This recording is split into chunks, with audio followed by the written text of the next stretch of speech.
How much is that overhead?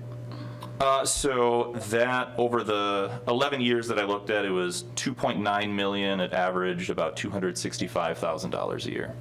As a percentage of what's the overall overhead cost? So, and what Katie was able to share, it indicated it was a percentage of personnel costs for, and I believe it was all personnel. Yeah, so it was a percentage of, so as you mentioned, indirect costs. So I wouldn't call it all administrative. A significant portion of it was facility and engineering and maintenance personnel that were also allocated. So it was just a very common method of accounting treatment where you account for things in one department for ease of payroll, and then you make an estimated allocation because someone's entire job is not dedicated to one thing. Well, that's my point. The estimated part is what's relevant. I mean, it could be estimated high or estimated low. I mean, there's no formula, right? There's no, and nothing in the lease specifies how that allocation would be made. Yeah, and I suppose looking at whether it's reasonable, justifiable, it is a little bit subjective. Yes, you're looking at it and saying, well, and we would be going back in time from 2010 to 2020. I don't think any of us were, had eyes on that at the time, so we don't know how those folks were actually spending their time. But that is something that I think warrants a little bit more follow-up to the extent that we are able to learn more. That's very relevant. Okay. May I add? Please. So if I can just add, this is a very normal process to allocate expenses this way, and the allocation was noted in our audited financial statements, so the auditors at the time would have reviewed that allocation for reasonableness as well. Who conducted you all's audits over the last 11 years? Our auditors are CLA, Clifton Larson and Associates.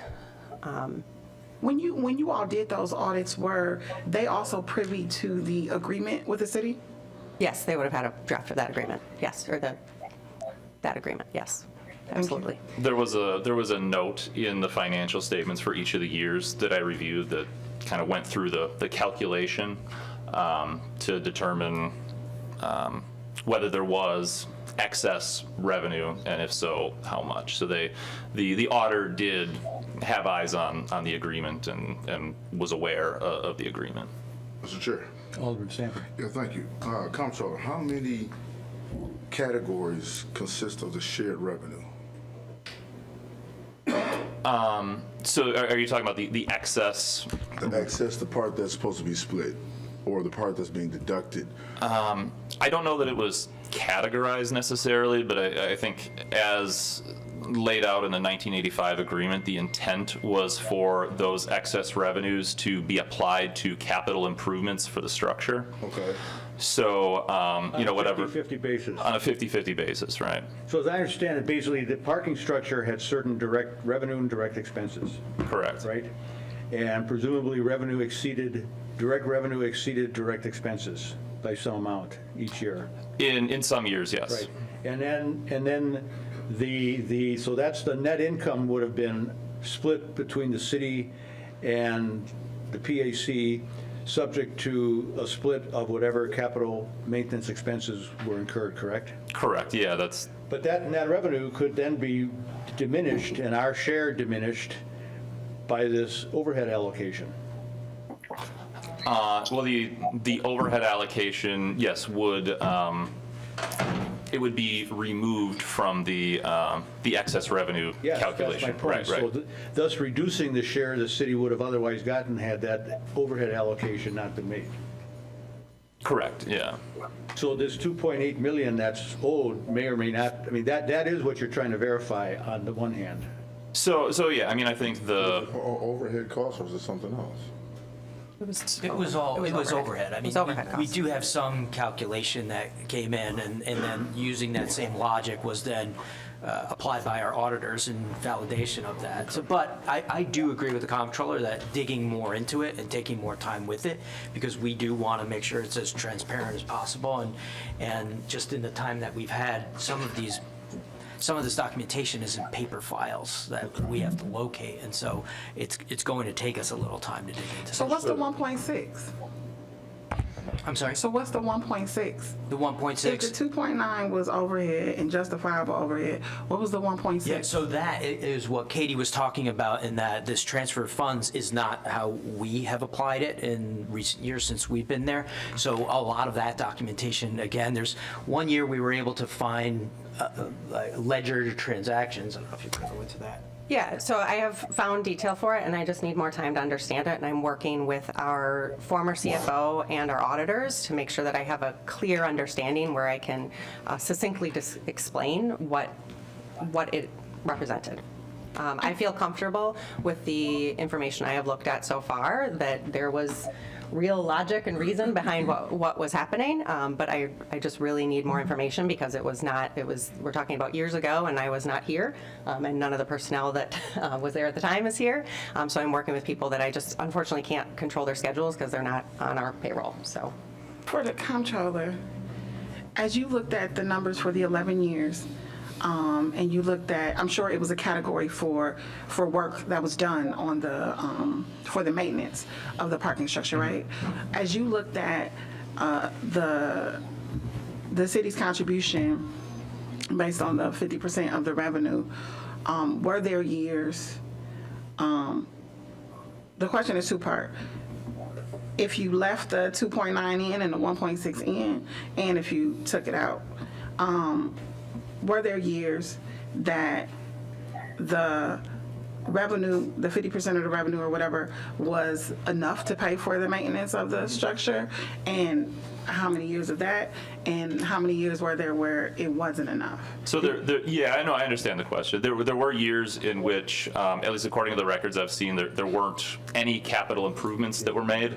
So in those years, theoretically, there could have been some excess revenue available to the city. But I think the intent of this agreement was to build that up into this capital fund, so that, because when the capital improvements did come, they were going to be likely in excess of the excess revenues that year.